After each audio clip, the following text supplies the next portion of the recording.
Now, the next level of financial power after energia is Ischus. Now, we've talked about dunamis, which is the potential power.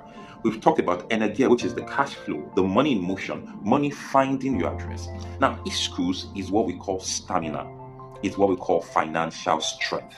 It's what we call financial capacity. Okay? Now, there are many people who don't, certain investment opportunities come, or maybe they're working a 9 to 5 and then maybe they're earning 300,000 per month and they've been doing it for a year. Obviously, if you earn 300,000 per month in 1 year, you only get like 3.6 million. So imagine sometime during the year you hear that there's an opportunity to buy a land which is now very cheap, that I feel you should be able to leverage on. The house is just 5 million naira. It means that with the energia that you have, you cannot meet that opportunity. You do not have the stamina to contend with that opportunity. You don't have the capacity. You don't have what it takes to leverage on that money. So you lose that opportunity. So you know that there's a level of mentality shift that you need to move from a stage of energia to a stage of Ischus, to a state of money is flowing in, to a state where you have a bit of control over money.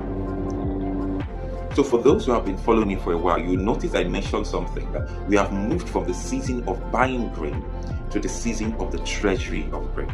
Now, buying grain is more like the level of financial energia.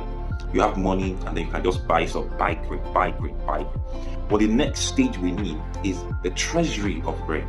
That requires financial stamina, financial capacity, okay? And so the level of financial Ischus is when you begin to control money to an extent.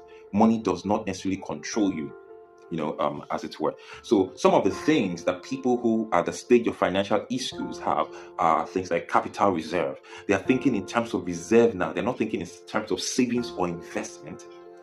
They are thinking in terms of reserve, capital reserve.